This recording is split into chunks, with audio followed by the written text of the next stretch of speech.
Today we have gathered here with our Form 4 English language lesson, The Explorer's Daughter. So here is a quick look at our author, Carey Herbert. So here are a few facts about the author.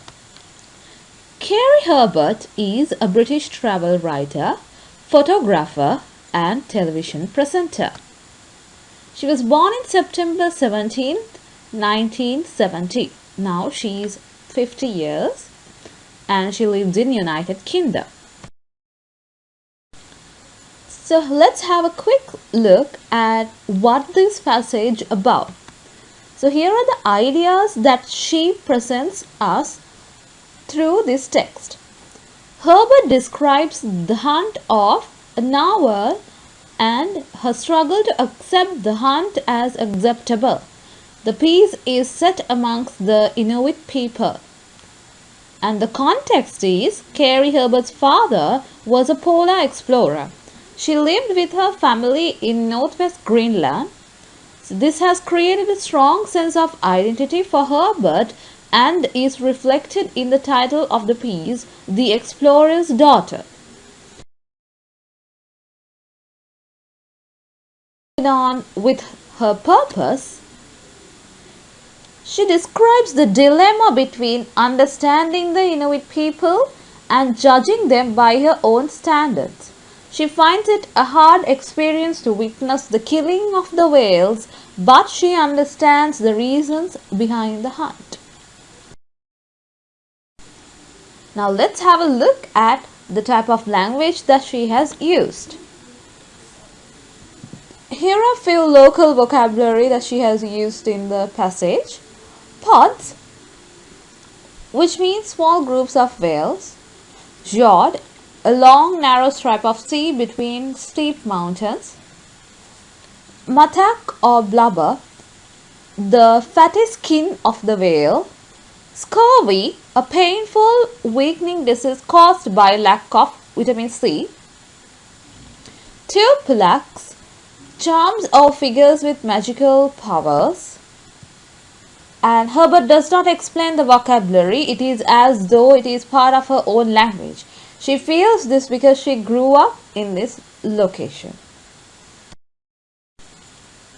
Moving on with the facts. Herbert uses facts to justify the killing of the narwhal. The paragraph beginning is an essential contributor to the survival of the hunters in the high Arctic. Explains the reasons why the local community rely on the hunt. There is little emotive language in this paragraph as well. And the narwhal seems natural in their setting, slowly, methodically passing each other by, whereas this is directly contrasted to Herbert scrambling. She is not comfortable yet with her surroundings and she feels uncomfortable with the hunt. And also she uses emotive language. Herbert describes the event empathetically. Despite the horror of the hunter's actions are smooth and careful. Picked up his harpoon and aimed. In that split second, my heart leapt for both hunter and narwhal. I urged the man on in my head. He was so close and so brave to attempt what he was about to do. He was miles from land in a flimsy kayak and could easily be capsized and drowned.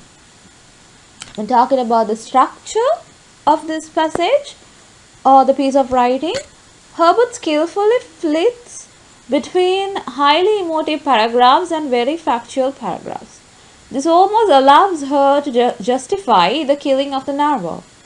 She concludes with hunting is still an absolute necessity in Thule. Despite her own emotional responses, she accepts that the killing of the narwhal is something that must occur in this community.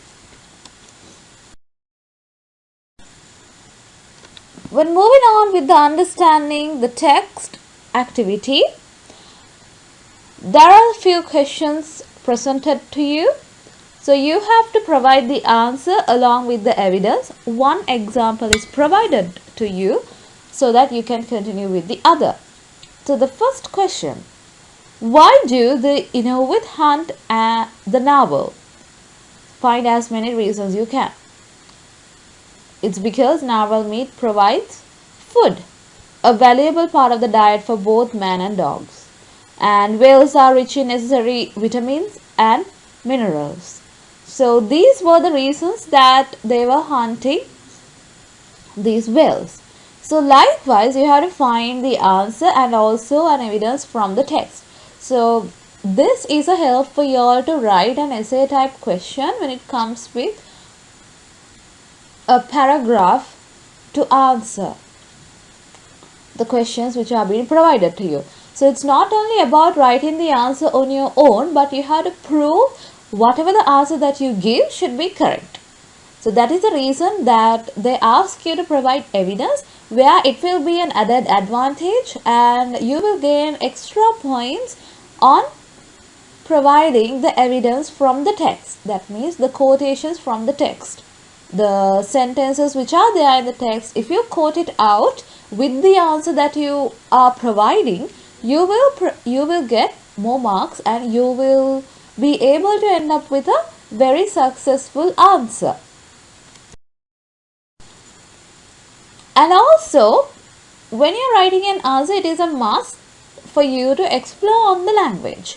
So that is the main reason that you have been provided with tables like this, to explore on the type of language that the writer has used. So with relate to the topic that you have been provided with to answer, you can use the type of language that the writer has used. So language to convey the effects of light, so language to give information, factual, scientific, other specialized language, and how the writer is creating tension and through using her language, and then language to show the conflict in the writer's personal feelings and thoughts. So likewise, you have to take out the type of language that the writer has used, and also you have to provide evidence that whatever the point that you gave out is correct. You have to prove it. So language to convey the effects of light, you have to use evidence. For an example, a glittering kingdom. So likewise, you have been provided with few examples from the text. So it will be a guide for you to fill the other parts in the table. So you won't be getting tables in your exam paper.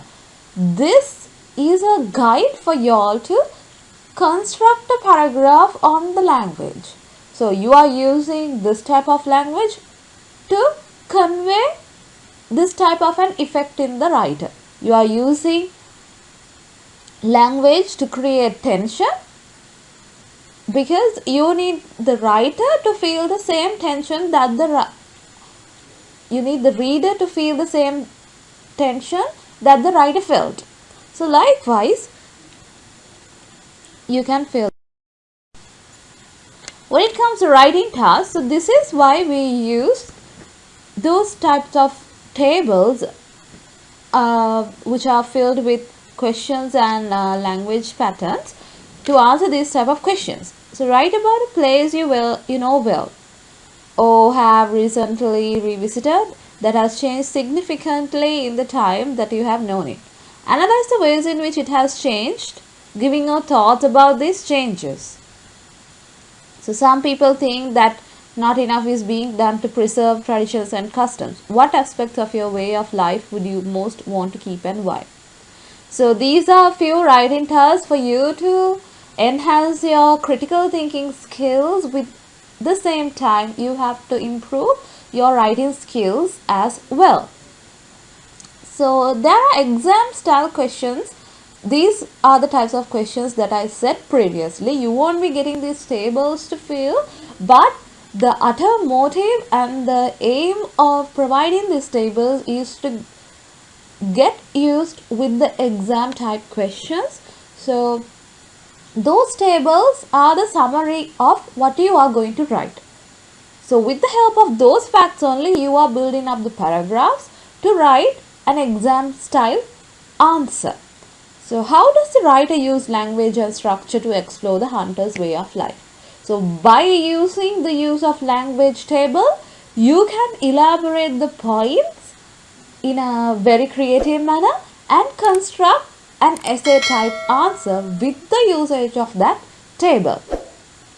So you should support your answer with close reference to the passage, including brief quotations.